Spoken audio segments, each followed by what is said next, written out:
Radio check. Loud and clear. KSL Sports and KSL Podcast present Mode Push, an American view of F1, starting now. I'm stuck. This is what you get with this Odyssey. I'm gutted. I'm absolutely gutted. I enjoyed this so much. Thank you. Thank you.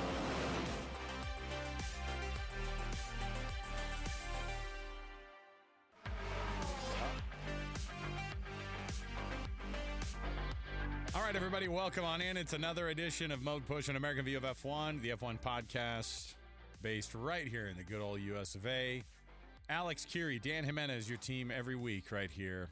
Dan, we cover a lot of sports in our life. We talk about a lot of sports in our lives, and F1 is usually not like the number one sport that I am talking about during the week. I will say, though, on weeks like this, where the NBA draft has taken over, the NHL stuff here in Salt Lake has been nuts. I appreciate being able to break down some F1. It's my guilty pleasure. So I love being able to do this pod with you, man. It's awesome. I love hearing that. Yeah, it's a fun time, middle of a triple header. We're in like the thick of it. So I think we're going to have a really great race this coming weekend. And then Silverstone I'm looking forward to as well. We got some spicy fights at the front of the pack. Actual spicy stuff too right now, because what's the deal with so I watched the video a few times and I wanted there to be more drama, and they're like, oh, look at the words between Carlos Sainz and Charles Leclerc, and I watched the different angles of different videos that people put, and I know they wanted to get some National Enquirer stuff out of it, but I think it was just look, there's a guy who's not going to be on the team next year. He doesn't give a crap, right? And then there's the other guy who is like, supposed to be the future of that team, but also they're going to bring in obviously one of the best racers of all time to be his teammate. What's bubbling up at Ferrari? Are there car issues? Is that just not a good track for them? Where are those two guys at right now? And was there an actual fight? I didn't really get it. Yeah, the last couple of weeks, ever since Monaco, has been a little bit of a disappointment across the board for Ferrari. They did not do super well at, obviously, at Canada in the wet. And then in the Spanish Grand Prix, they were kind of fighting for that like 5th, 6th spot most of the race. Mercedes was definitely faster than them, which is new and surprising. And, they had a scrap in the middle of the race where, they didn't feel like they gave each other enough room.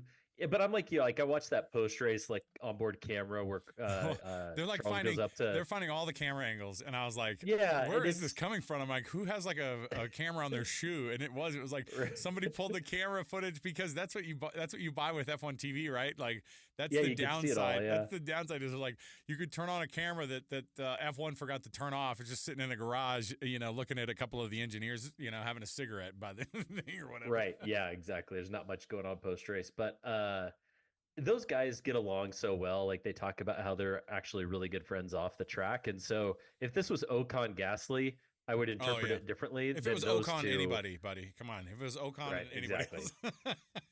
I think that they just get along well enough that like they can have a heated conversation like that and move on. That would be normal. But I just think Charles didn't feel like Carlos gave him enough room, and then kind of overtook him going off track. But since he went around the bollard, it was all legal, and the stewards didn't look at it. So I think that like Ferrari has bigger issues just like in general other than those two. Like they look like that they're slower than Mercedes right now. That's the first thing to figure out.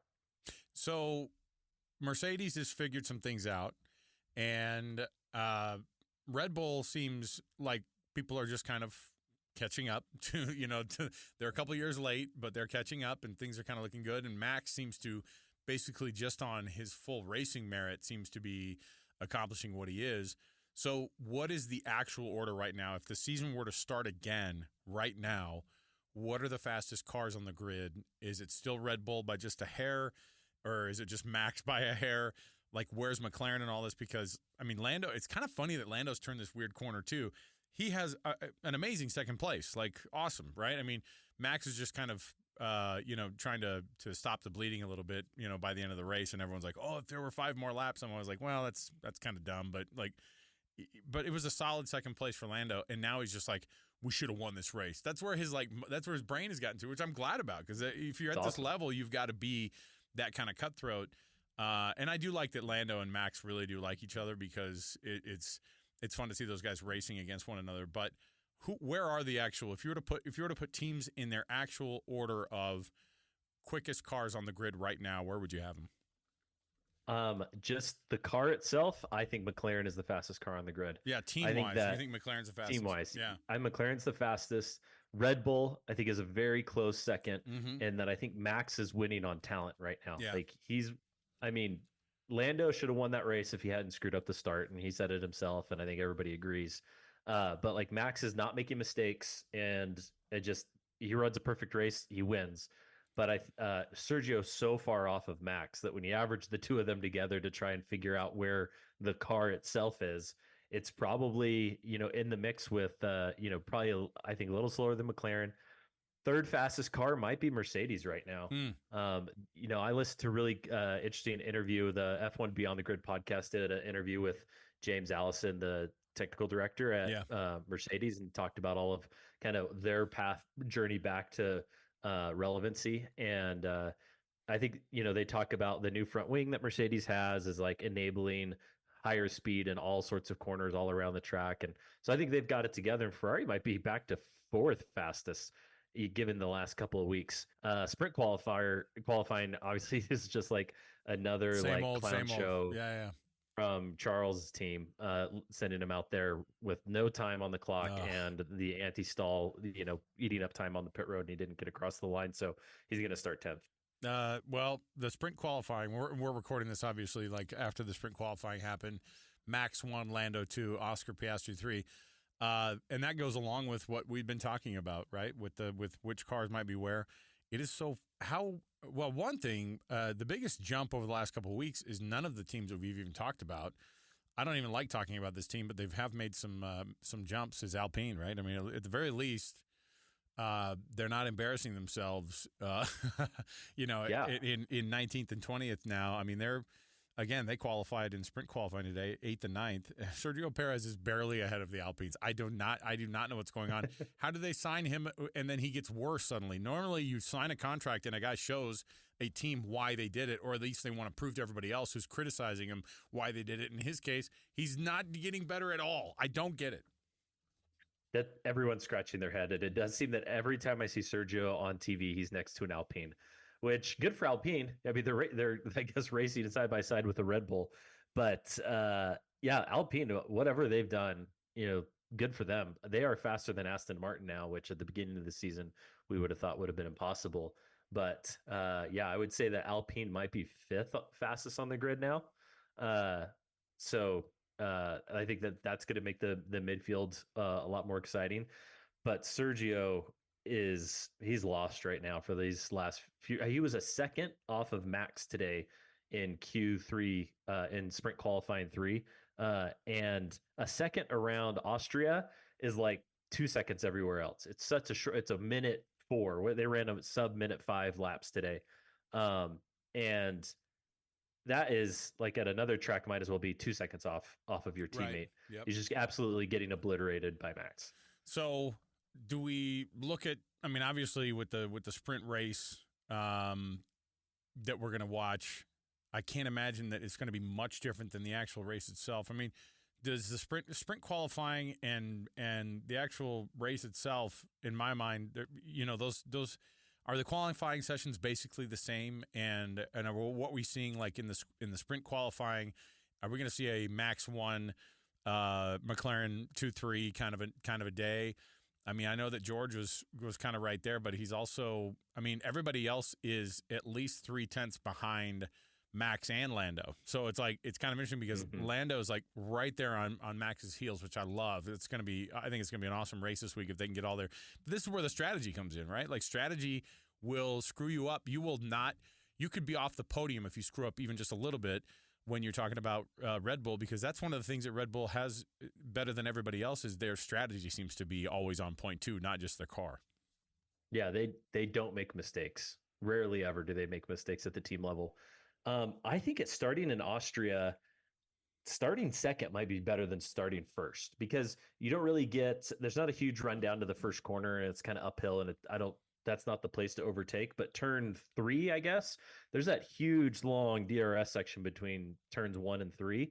And I think if you start in second, you're going to want that slipstream. Like, you don't want to go into turn 1 being first. You want to be second because you're going to pass whoever's in 1st by the time you get down to turn 3. So I think Lando's probably pretty happy where he's at.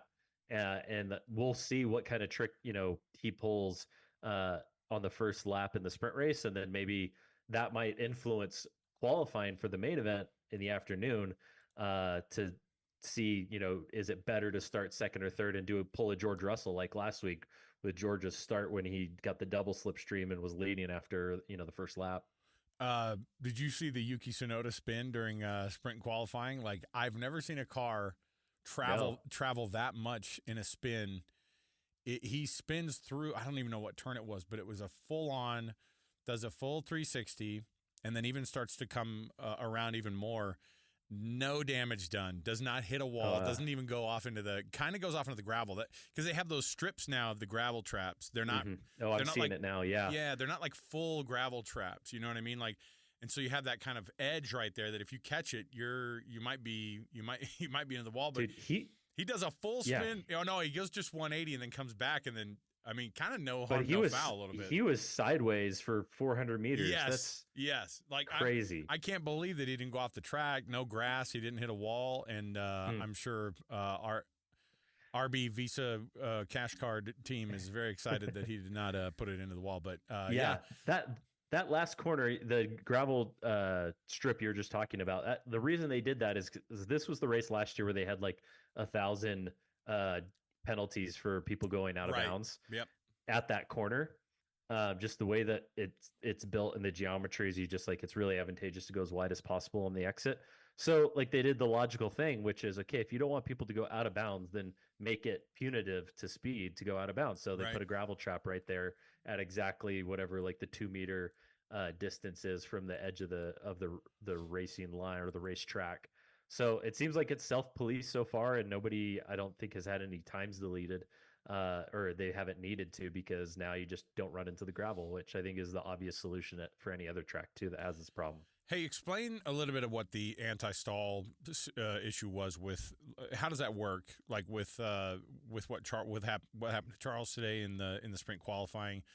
I don't know. Like, that's part of the stuff where I don't even understand some of that, and so explain kind of for the average person what the anti-stall and then what the ruling was with why he wasn't able to go out and get that other lap. Yeah, so the anti-stall, if you've ever driven a stick shift, obviously you're sitting at a stoplight, you got the clutch in, right?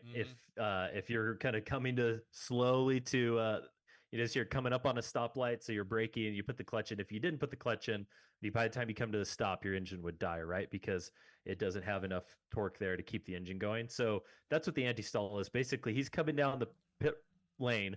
He's getting ready to go out for his last lap of qualifying. He's just kind of waiting for everybody to go, and people are slowing down. And, the clutch is operated at the hand, like on the steering wheel by hand. And I'm not sure if those guys put the clutch in while they're sitting there waiting. I would imagine that they are. So if I guess he didn't give it enough clutch, then basically it goes into this mode, the anti-stall mode, which is trying to keep the engine from stopping. But what was interesting is I saw on the afterwards is like he was doing his lap to come back to the pits.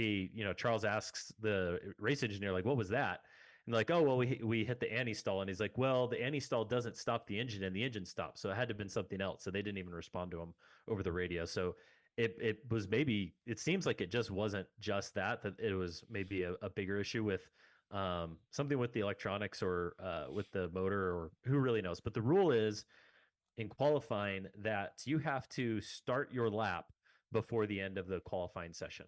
So a lot of these guys, like, the strategy is to wait till the very end of the session to go out, because every time somebody goes down the track, it evolves, puts more rubber down, and makes the track faster. So you kind of want to be the last guy going. So that's why they all wait. But if you wait too long, your outlap, if you don't get back to the start-finish line by the time the clock strikes 0, then you don't have a timed lap. And that's Charles. If there's any traffic, you're toast. Yeah, he needed like a minute 30, I think they were saying, was the optimal. And so if it's a minute 5 qualifying lap, you could think your out lap needs to be at least within 25 seconds of a full tilt lap. And he got out like with a minute 20 or minute 15, which means he needs to do a full speed lap to catch back up. But if you do a full speed lap coming to your flying lap, you're going to eat up all your tires. And so he was hosed once, he got under that like minute 30, minute 40 cutoff. There was just no chance that even if he had gotten around, he wouldn't have had a good time. Most depressing driver on the grid right now is 7-time world champ Lewis Hamilton. Any interview that you hear with Sir Lewis is like, I watched his post race interview, or his post sprint qualifying interview right before we started, and they were like, looked like you were in the mix there before that before those last couple laps in SQ3, and he goes, I was never in the mix. Right now we're a disaster. Like everything is, and maybe it's a little bit of that, like just you on the way out the door, you're just, you trash talk your old team just a little bit on your way to the new team. Right. And it just seems like it was his first podium in 15 starts or whatever it was, last week, or he hadn't had a podium since last year, which is wild. You think about where we came from 3 years ago or 4 years ago with him. But everything with Lewis is just a disaster. No, the car is crap. We're not even up there. We're not even close. Like everything is, we're not close. And then so when they have a decent weekend, he's like, yeah, I was all right. I should have done a little bit better here or whatever. I don't know in terms of, do we know exactly where some of these guys are still going to end up? Is it certain that Carlos is going to be with Williams? Is he still going to be sitting out there with Audi? How does it work? Because I thought we were going to find out in Spain what his decision was going to be. There were a lot of people saying like, hey, look forward to a big announcement in Spain, or like the whole driver market thing is going to get decided in Spain, and then nothing happened. Even I saw on TikTok, there's a really great follow on TikTok who's a guy who's a photographer in the paddock, and he does all these behind the scenes videos. Yes. He's an Australian guy. Yeah, and I always feel like, oh my gosh, F1's going to rip this guy's credentials. Like, because he goes out there and just like, oh, and it's absolutely sure that he's going to go to, like, he's just saying all this crap, but things that is like, I heard some whispers in the garage at Ferrari. I'm like, this guy, they're not going to let this guy take any more pictures. I saw the same thing, and it was that, I can't remember what there was an extra Netflix crew there last week for this reason. Yes. Like, yeah, he said he saw an extra Netflix crew, and he's like, what do you guys do? And they're like, oh, we're here for the big announcement. And then nothing happened. Nothing happened. Yeah. I like it. I love all that. My goodness. Did you see the video of David Coulthard on Sky Sports doing, like, walking around the driver's car park? No, what did he? What was the deal? In Spain. So they do this thing now.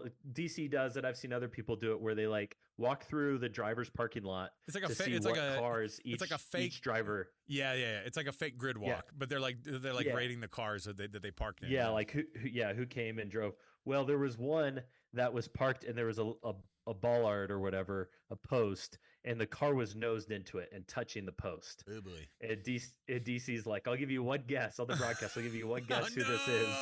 Logan Sargent. No way. Logan Sargent. No! Yeah. What kind of car was it though?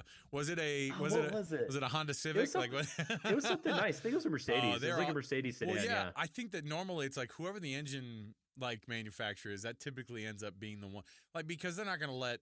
Well, I mean, obviously Williams, but I mean, like, I don't know.